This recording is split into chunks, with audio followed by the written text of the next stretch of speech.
Um, yeah, I was at the museum and art gallery yesterday, and I don't like the way that Sabbath have now been sort of married to Aston Villa. That never happened in the old days. Anyway, look, welcome, and today is a very special day for me. I got an email that said, "Would you like to interview Tony I?" And I'd already replied yes before we got to the end of the name. I can say all the obvious stuff. This bloke is, the godfather of heavy metal and all that stuff. He has Birmingham written all the way through him in granite. And I am very, very excited to meet him. And also, this is going to be easier than I thought, because I really like the album. And I thought if I don't like the album, it's going to be awkward. I mean, I would have lied, but I don't have to, and that's an absolute joy. So, I know you're all sort of, cynical, go to a lot of these things, very laid back, but this is Tony Iommi who's about to walk out. So can you give him the applause he deserves rather. Please, Tony Iommi.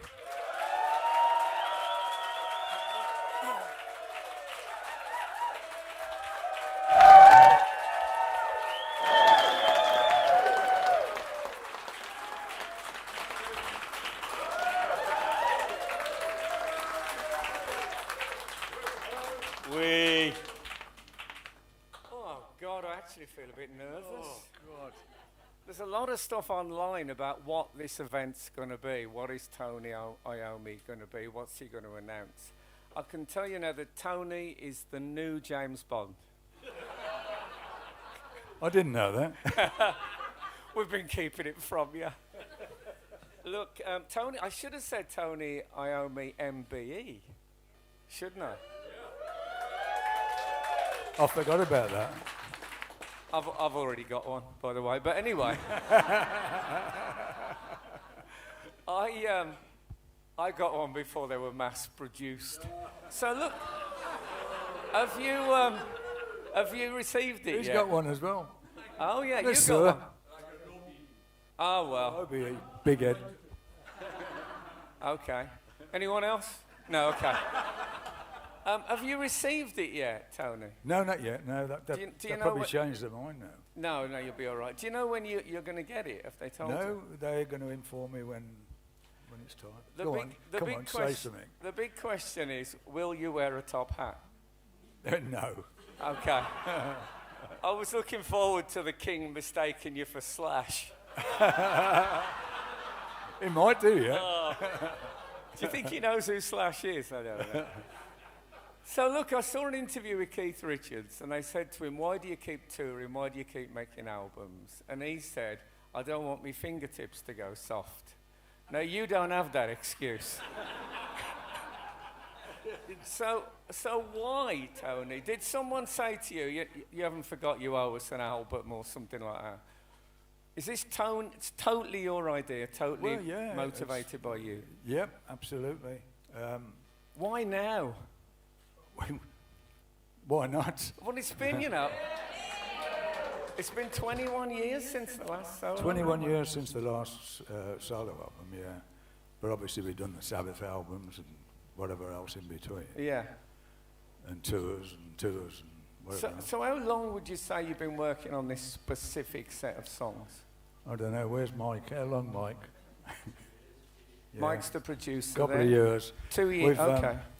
But we didn't do it constantly. We'd done it every so often. We didn't do, we'd have a couple of days, 1 week, and then maybe not do anything for a bit. Done it casually, really, because there was no pressure. We didn't have to do it. It's odd when I think of it. You know that obviously the big famous story about Paranoid is they said to you, "We need another song for the album. It needs to be 2.5 minutes, and that's how long you've got to write it." That's about right, yeah. They said the others had gone out for something to eat, and I was in the studio on my own, and producer come out and said, "We need another song." I said, "Well, we don't have another song." He said, "Well, can you come up with one?" I said, "Well, what now?" He said, "Yeah, we need a short song. It has to be like 2.5 minutes." Oh, God. So that's how it started. I came up with the idea, and then the others came back. I said to them, we need another song, and this is it. And they liked it, and we put it down there, and then that was it. See, I always get, can I just say, I interviewed Ozzy, and I was all excited, and I want him to know I'd been in bands and stuff. I said, I used to be in a band that did Paranoid, and he said, yeah, so did I.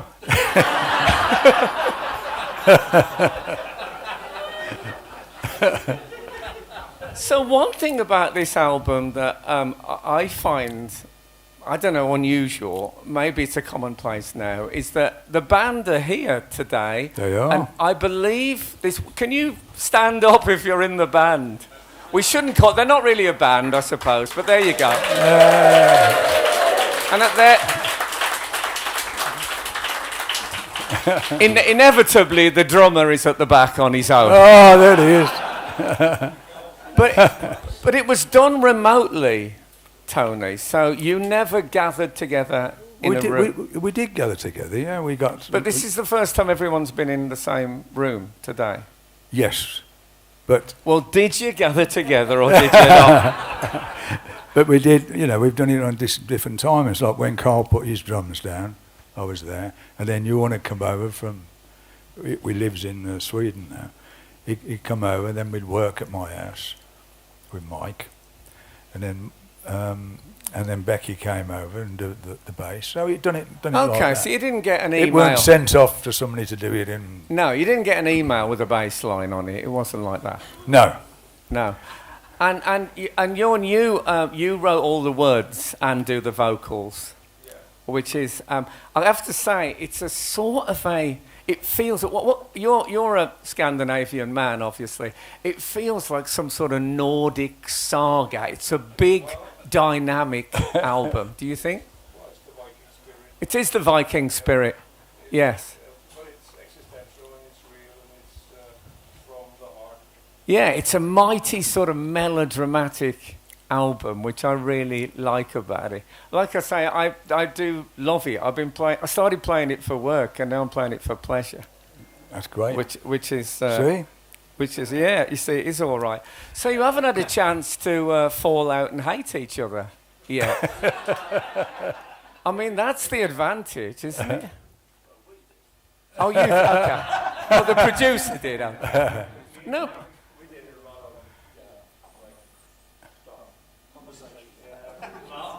Okay, yeah, but lead singers are always difficult, aren't they? Especially when we want to do it again. Just one more. Oh yeah, that was him. Can I just do it one more time? No, it's perfect. Yeah, but I can get it better.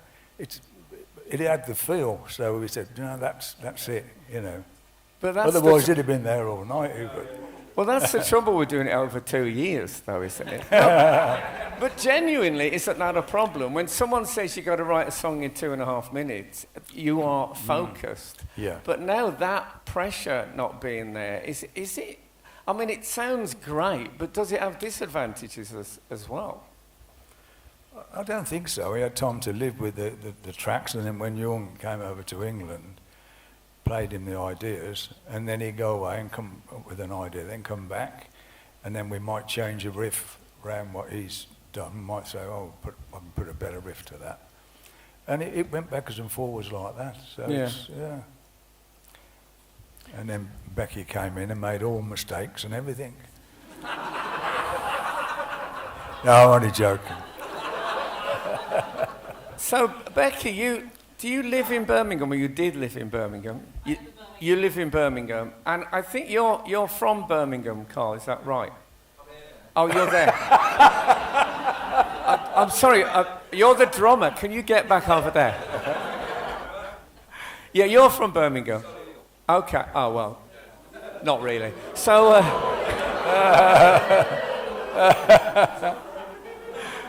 So yeah, that's sort of yeah. No, it's lovely. So that was an actual policy, was it, of a sort of Birmingham connection, if possible?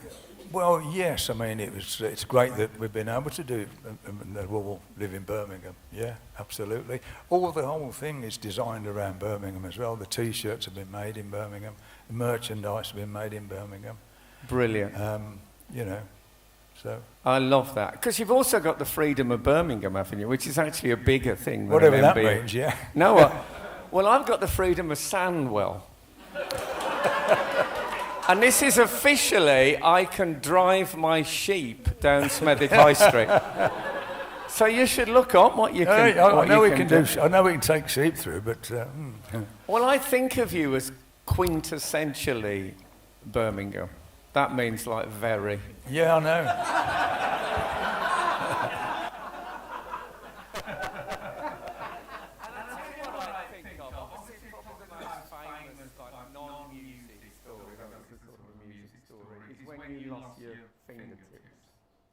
In an industrial injury. Is it true that that's when the horns began? No. Oh, okay. But that story is very often told, but to me that is so Birmingham, and people don't seem to realise why. First of all, that you sort of said, "Oh, my fingertips have come off," right? They come off all right. But secondly, you made the actual replacement tips yourself, didn't you? Yeah, well, I went to different doctors and they said, no, you might as well give up, you're not going to be able to play. And I said, is there anything you can do? He said, no, you better get another job, another profession. So I thought, oh. And after I'd seen 2 or 3, I thought, well, so I thought about it, and then I ended up I got a fairy liquid bottle, melted it down. Yeah, obviously. Yeah, and I made it into a ball, and then I got a hot soldering iron and made a hole in it, and so it fit over the finger. So then there's a big ball on the end of my finger, and I sat there for weeks just rubbing it down to shape like a finger on both of them. Brilliant. And then I tried to play with it, and it just slipped off. So I had to find a material that would grip the strings like skin. And I tried different things, and I came up with an idea of using leather. So I cut one of my old rocker leather jackets up, and it worked. And the whole jacket now, I've still got a piece about that big. You've still got a bit of a jacket? Yeah. God, see, And I if still did the you was same. from West Bromwich, you'd still be wearing it. But that to me, my dad and lots of working class blokes when I was growing up, they were always making stuff. So you doing it yourself is, I think, classically West Midlands. My dad used to knit nets so he could catch rabbits and stuff. Not actually in Smethwick, but he used to travel out and get them. And blokes, they were very resilient then. Someone is sitting there thinking, I'll melt a fairy liquid bottle and use a leather jacket, feels absolutely Birmingham. I had to think about it, what I was going to use. But I've done the same with the guitars. I've done a lot of work myself on the guitars so I could play them. I had to lower the frets and use a lighter string and a lot of different work. I'd always have the guitar in bits, then put it back together again and try somewhere else. Does that work? So it's gone on for a while. You know when people throw guitar picks into the audience? Do I get them? Have you ever chucked a bit of finger out? No, not yet. That'd be the prize, Not wouldn't yet. it? Oh man, if I could catch one of them. Look, I'm gonna ask. There's a question I want to ask you. I'll come back to the album in a minute. Don't pressure me. What album? Yeah. Poor Tony. I saw Kirk Hammett interviewed the other week, the guitarist from Metallica. He spent the first 10 minutes saying that you were the most important person in his musical life and all that stuff. I mean, calling you the riff lord and everything. But then someone said to him, how many guitars have you got? And he looked a bit embarrassed. And then he asked one of the crew and they said, it's 492 now. Oh no, I think that's right. No, 492, yeah. How many have you got, Tony? Not that many. Oh, come on. Oh, I haven't. I've probably. When's the last time you bought one?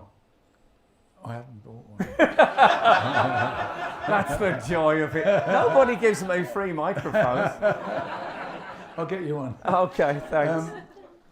I don't know how many I've got now. It's probably about 80 or something. That all? That's all. Well, hard rock's had a lot of them. Oh, yeah. So they are in a lot of hard rocks around the world. I was in Amsterdam with my family, my son who's here tonight, and there was a Epiphone Iommi in a glass case. And this was what it said. I took a photo. We had our photo took with it. And we haven't had it took with him. It's weird, isn't it? It said he used it as a writing tool in his home studio. That's what it said about it. Well, it probably was. And I conjure up now, what you talking about the album, of Tony Iommi at home, and the guitars not tucked away in cases, but one on a coffee table, one on a chair, and you sitting, wherever you sit, you know, watching, I don't know, box set of Crossroads. No, I don't really. I go in the...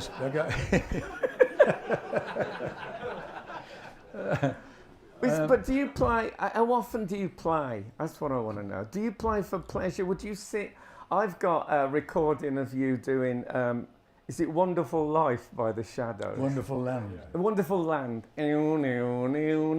but heavier. Sorry, when I do, I must remember when I do air guitar for you, I have to go left-handed. Would you sit and play for pleasure as well? Would you play other people's stuff just for your own joy? No, I generally, what I do is I'll go in the studio. I might sometimes do a bit in the house, just tinkle around a bit, not a lot.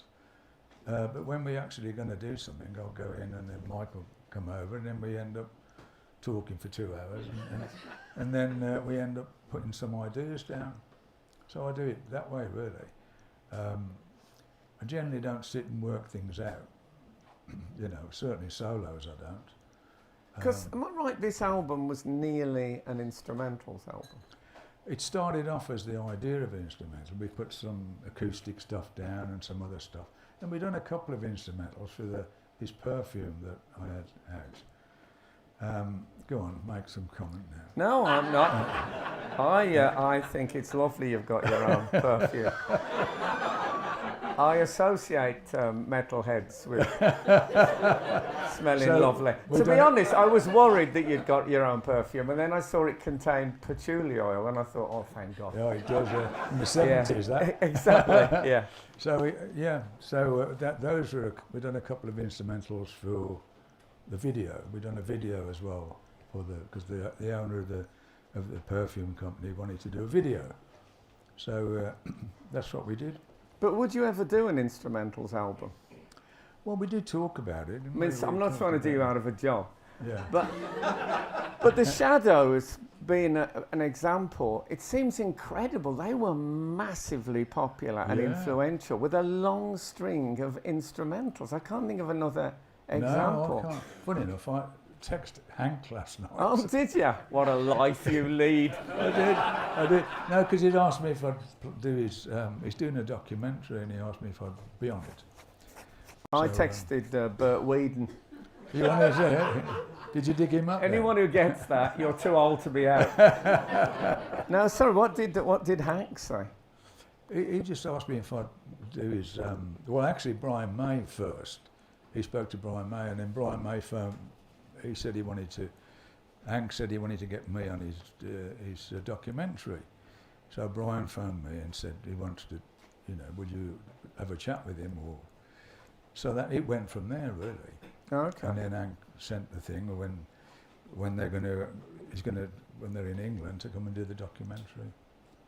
That's as far as I know. But they were massive, weren't they? It seems incredible. They were massive, yeah, absolutely massive. And you're doing, I saw on Gibson TV, there's a thing called The Godfather of Heavy Metal coming up, which is a sort of mini-series about you, is that right? It is, yeah. It wasn't my idea. Who plays you? Hey? Who plays you? Entries on a postcard. No. So it's basically people just saying how brilliant you are. I know it's a bit embarrassing, really. No, I don't know. I think you've got used to it by now. Is there any possibility, and this is what anyone brings out a new album, this is always likely to be asked, is there any possibility that we could see these numbers performed live? You may do. Because nowadays, the trend now, I would say, is, you know, you might be thinking, oh, I don't want to drag it all around the country. But the residency has become a thing that people do. It has, yeah. Even amongst, you know, the youth, like Harry Styles and Taylor Swift and whatever. So you could set yourself, oh, this would be about the right size. No, but you could I really opened that one. Fell in for that one.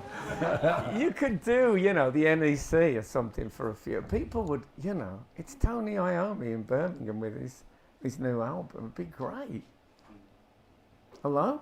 Hello, I'm listening. I'm wondering what you're going to say next. No. Oh, is that a possibility?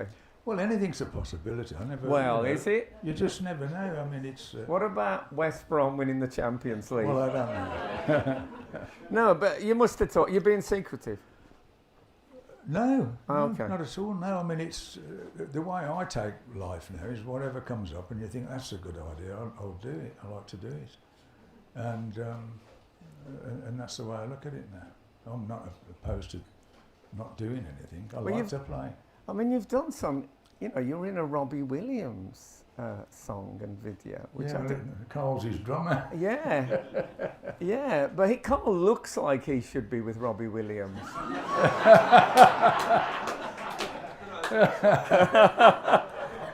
No, but it's it's a really good single, and I love the guitar in it. It's brilliant. So yeah, and best of all, and I only learnt this today from you letting it slip, that you've actually written a song for the Eurovision Song Contest in the past. Yeah. Remember that? I know. Yeah. Boom, bang, bang, bang. Do you remember that? It wasn't that. No, tell us the story, Tony. Well, I've done a lot for Armenia with Ian Gillan. We built a school there for the musicians, and because after the disaster they had there, you know, it was, and Ian and myself went over to Armenia, and Pat Cash, of all people, I don't know why, and they showed us around Armenia, and then we went to this school, which was a tin shed basically, and the kids are in there. They got no instruments, like 3-string guitars, and It was like being back in Aston. yeah, it was like back again. It was actually. Yeah. And then sort of Ian and myself on the flight back, we went, should we, you know, it'd be nice to do something for them. And so what we did, we put a band together. We got John Lord playing the keyboards and From Nick, Purple. yeah, Yeah. and then Nico from Iron Maiden, and then and Jason from Metallica, and then we done these couple of tracks for an album, and Ian put some of his tracks in, and that's what we done. But this makes sense. I understand this. You doing charity work, playing music, that makes sense. You writing a Eurovision Song Contest song is a bigger challenge. Oh yeah, to that's me. what I was going to get. Yeah, back exactly. To. How that happened was because of doing the school and everything. They contacted me and said, we're in trouble. We don't have a song to represent Armenia. Would you do one? I went, well, I don't do Eurovision Song Contest. I like the idea someone said we need a Eurovision entry. Who are you going to call? Yeah, me. Yeah, the obvious one. Exactly. Yeah. And so I said, oh, we don't. And then we put a ballad together, and then sent it over, and that was it really. Their local band, or their top band, recorded it, redone it, and that was it. It was in there. It done better than England. Oh, did it? Well done. How did it do? Do you remember? I don't remember Did you watch it that year? You must have done. I did watch it. Well, they wanted me to go, and I said, oh, I'm not going to bloody Eurovision. No, you don't want to don't disgrace yourself. No. But you always come over as quite sensible. When I read about you, like your role in Sabbath as it went on, I think you talk about yourself as almost like a player manager. It was up to you to make sure that everyone was at the rehearsals and it was the sensible. And we get all that, and I think, God, Tony really is like the solid, dependable rock. And then you say, and then there was a time I set Bill Ward on fire. Well, that's, I mean, we had a little party piece that we used to do. And it was, and Bill was in on it. That was the thing. And we thought, well, we'd do this, and we had a new producer. We had come in, and we thought we'd play him up. And I said to Bill, we're in the control room with the producer, and I said, Bill, can I set you on fire? He went, yeah, okay then. And so That's the most Birmingham thing I've ever heard. And then we got this rubbing alcohol stuff, and I tipped in on him, but I put too